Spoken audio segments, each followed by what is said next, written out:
seguiu-se outro anjo, segundo, dizendo: Caiu a grande Babilônia, que tem dado de beber às nações o vinho da fúria da sua prostituição.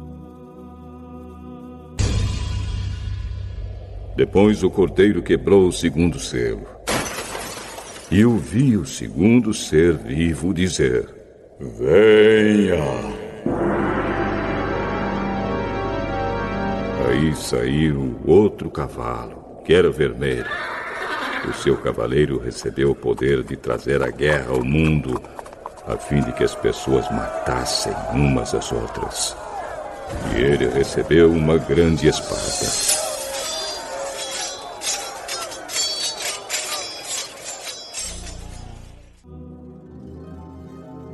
O cavalo vermelho representa o protestantismo.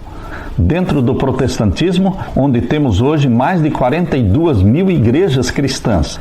Também não despreze os filhos de Deus que estão presentes em todas as igrejas protestantes, mesmo em todas as igrejas consideradas Babilônia ou filhas de Babilônia.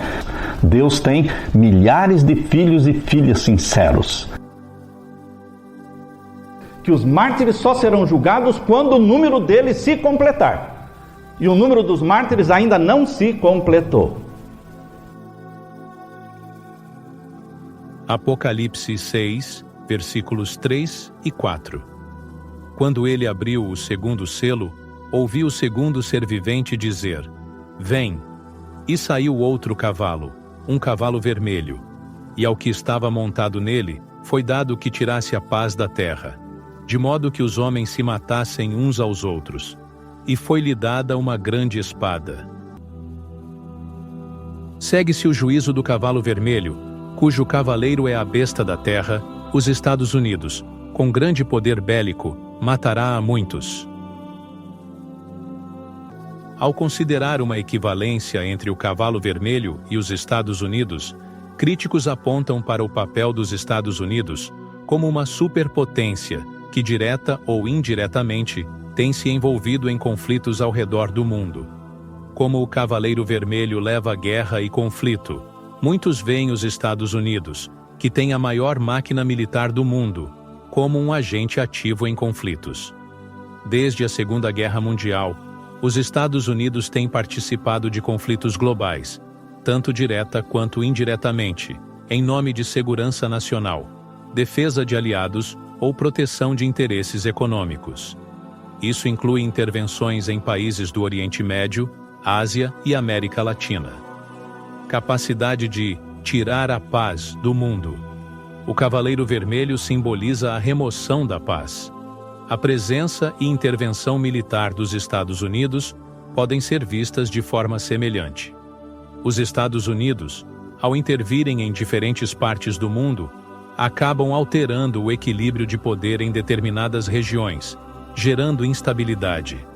Guerras como as do Vietnã, Afeganistão e Iraque são exemplos de conflitos prolongados que trouxeram consequências graves para a estabilidade dessas regiões. O papel dos Estados Unidos como o maior exportador de armas do mundo também reflete uma relação simbólica com o Cavalo Vermelho.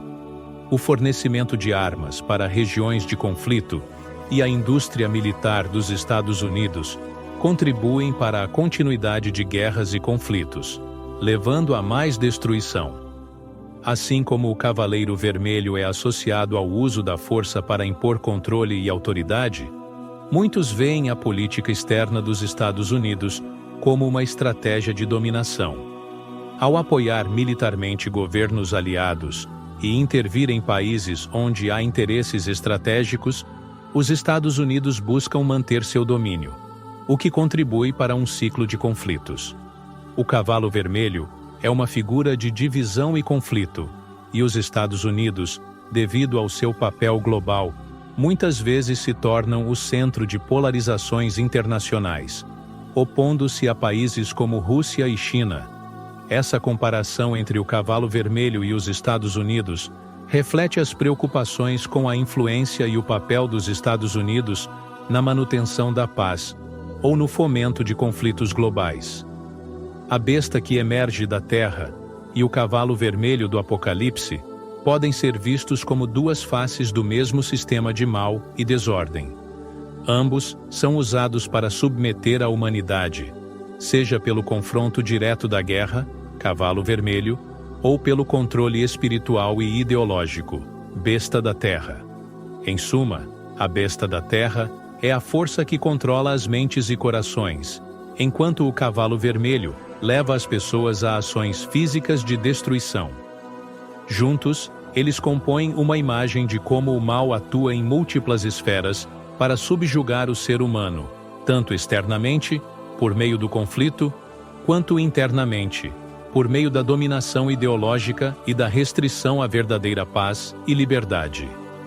A segunda besta leva as pessoas a adorar a primeira besta, estabelecendo um sistema de obediência e lealdade. Os Estados Unidos são muitas vezes vistos como os principais promotores de uma nova ordem mundial. Um sistema global de governança, economia e cultura, em que seus valores e práticas são promovidos e até impostos a outros países. Isso pode ser interpretado como uma forma de adoração de um sistema dominado pelos valores e estruturas que favorecem as potências ocidentais. Essa relação entre o papel dos Estados Unidos no mundo e a segunda besta de Apocalipse 13 é interessante e até alarmante. Os Estados Unidos têm sido interpretados como um poder global que, para promover seus interesses estratégicos e manter sua influência geopolítica, apoia guerras indiretas em diversas regiões do mundo. Essas intervenções são realizadas por meio de apoio militar, financeiro e diplomático a aliados em conflito com potências rivais, em uma estratégia de guerra por procuração, ou proxy war. Os conflitos envolvendo Ucrânia, Israel e Taiwan, com apoio dos Estados Unidos, são frequentemente citados como exemplos dessa prática, com os Estados Unidos confrontando indiretamente Rússia, Irã e China.